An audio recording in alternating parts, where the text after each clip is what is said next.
short notice.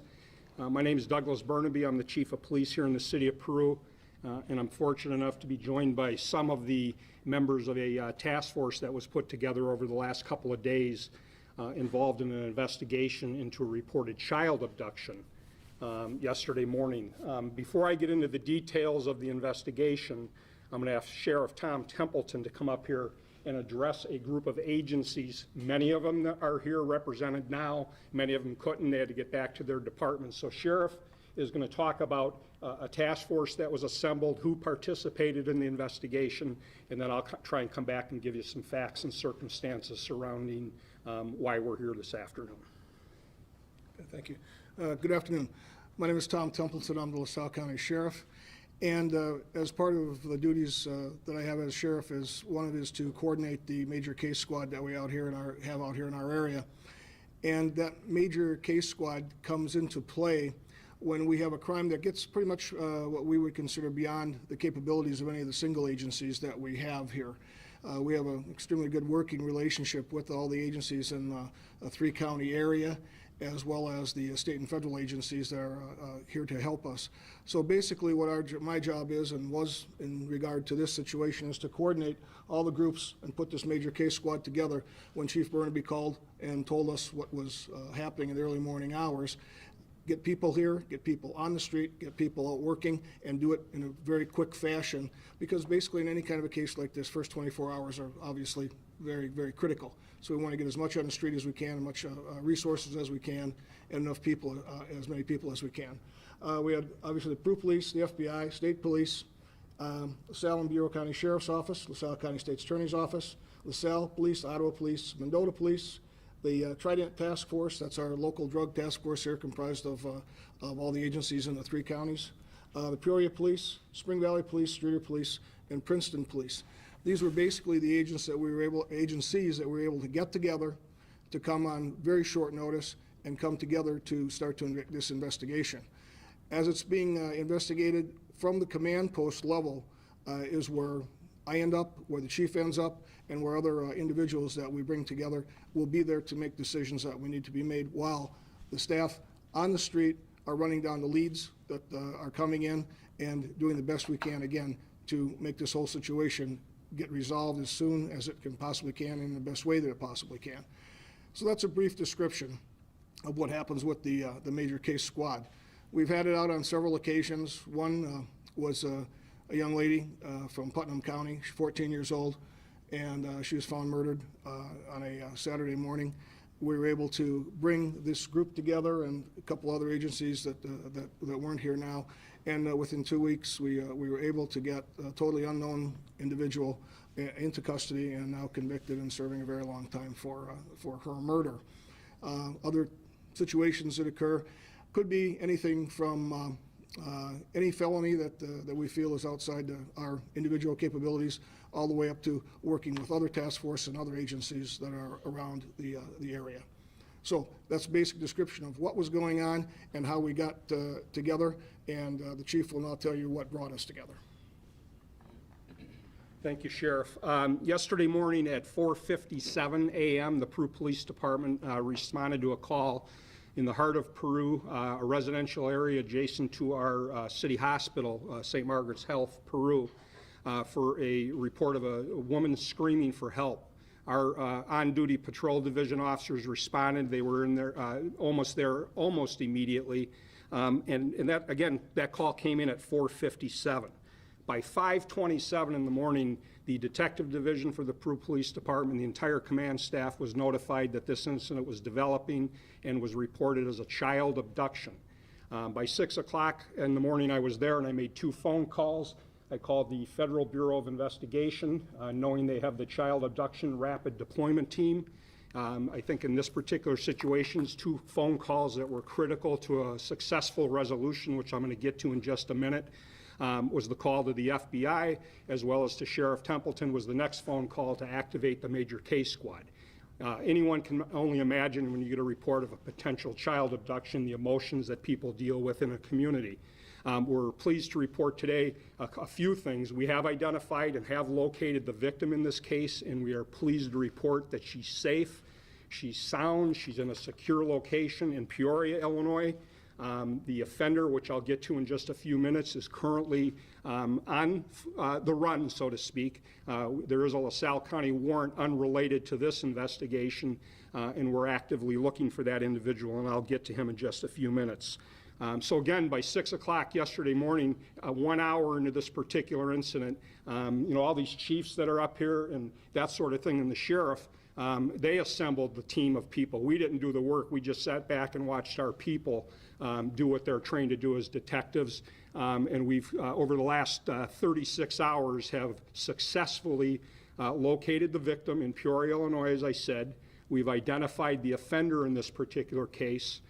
We've recognized now that it is not a juvenile. It is a young lady in her 20s.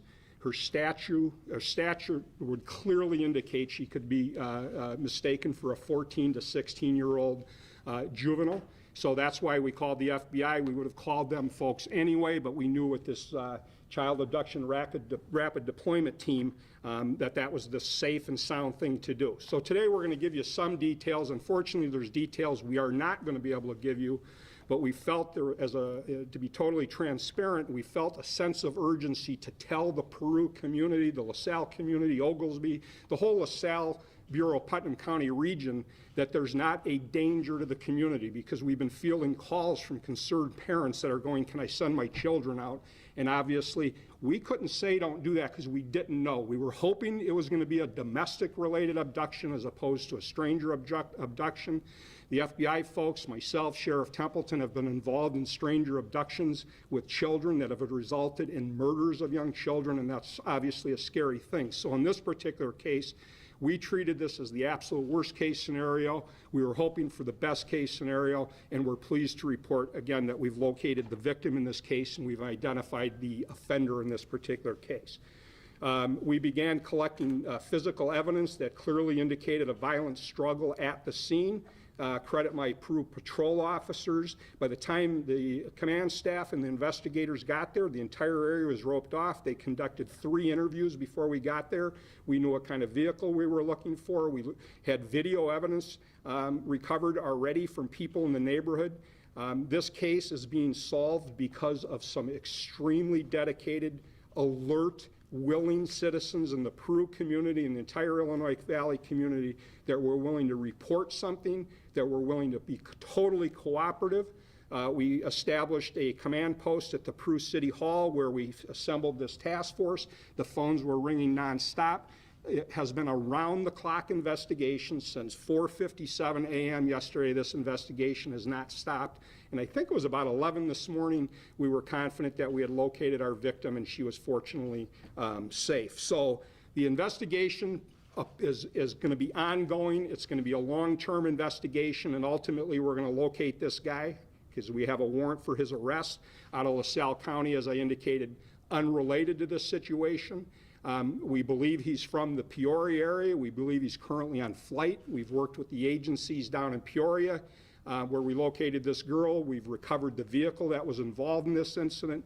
We've viewed and recovered many scores of video evidence that corroborate when this vehicle came from Peoria, where it traveled, and how it traveled back to Peoria, and ultimately leading towards the recovery of her today. We also released today a sandal. I know all of you did that, and that was very helpful in concluding or bringing our investigation to this point based on people that were willing to call in and provide us information. What we believe this is a domestic-related, and I'll say the word abduction, somebody taken, we believe, against their will. Obviously, we're not prepared to say that with absolute certainty that we're going to have abduction charges or kidnapping, that sort of thing, because it appears that this woman and this offender have a pre-relationship, have been involved in a dating and living relationship over the years. This individual is a convicted felon. He was convicted in LaSalle County for a 2017 case for aggravated battery. He was sentenced, I believe, to 79 days in jails in that case. He was fined. He was placed on felony probation. That probation has expired, as I understand. However, he refused to come to court and pay off his fines, so a judge issued a warrant, and that's what we're currently seeking him for, as well as a person of interest, and obviously what took place yesterday morning.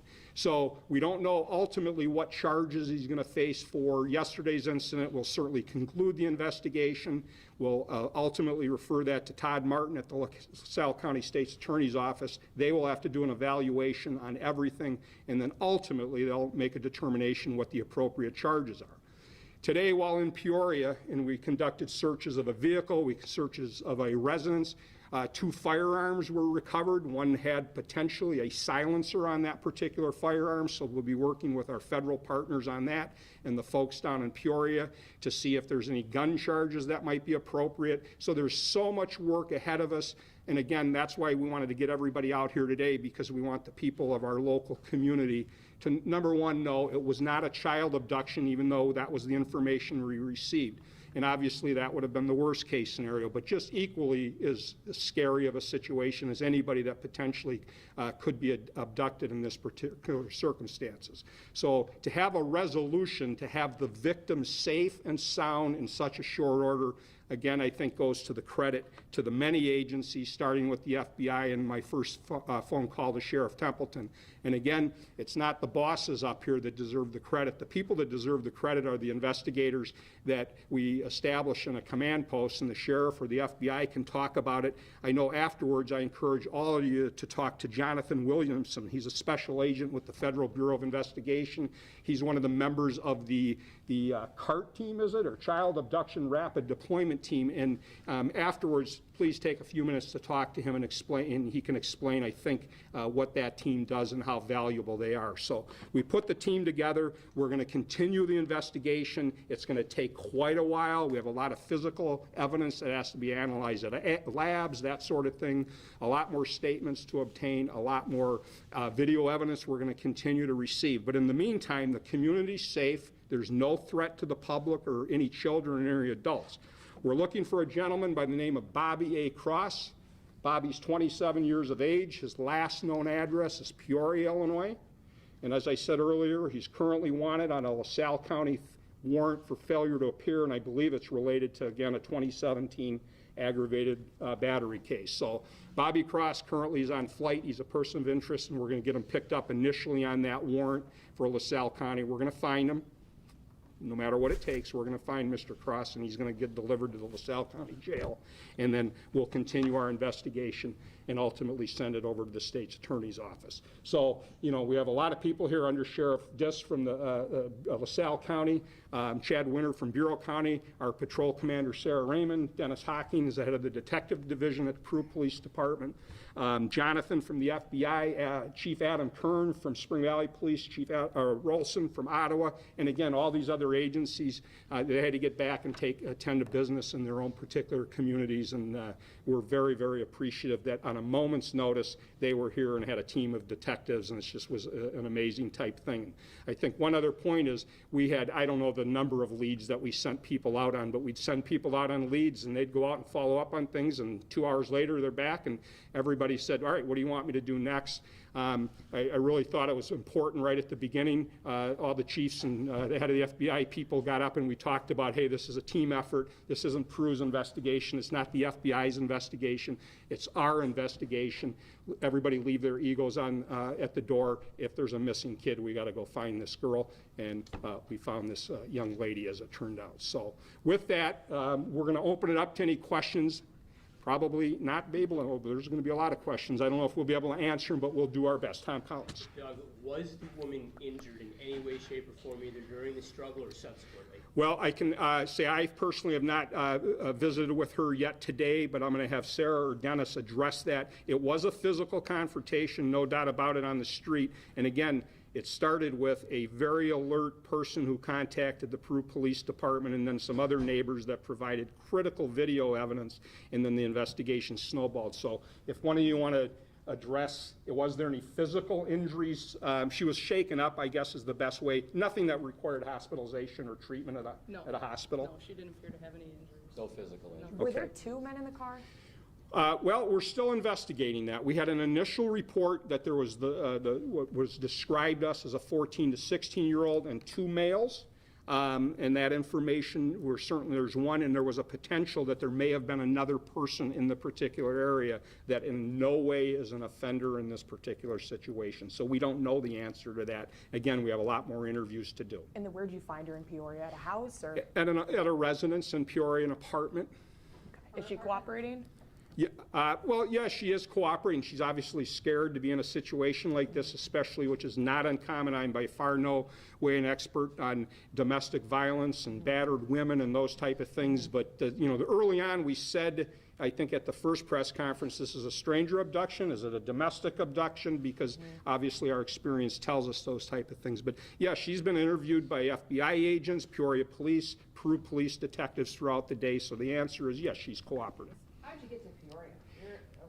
How did you get down there? Is it the car? It was a combination of, frankly, good work by the Peru patrolman that got video evidence within 20 minutes of this case, and then this team of detectives that went door to door across Peru at residences and businesses, and then pretty much LaSalle and Spring Valley. And if there's a video camera in those 3 towns, we've looked at it over the last couple of days, and we identified this vehicle, and we know its route of travel from leaving a location in Peru through Spring Valley and down Route 29 all the way to that house in Peoria. Was she in the car with them before this?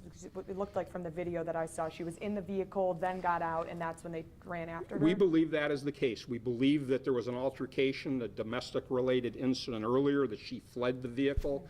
She was chased down. She took flight down southbound on Plum Street towards the hospital when this vehicle chased after her. That's when the height of the physical altercation took place. Yes, sir. Was she the only person in the house when you all made contact with her? Did the suspect flee? I wasn't there. I was in Peoria. We had once we had identified a good location. Peoria Police Department did surrounded the location, if you will, once they identified that the vehicle that we were absolutely certain was the vehicle involved. When they did a subsequent search, the individual was gone, so we don't know when he might have taken flight, but he is not in the vehicle. We know that for a fact.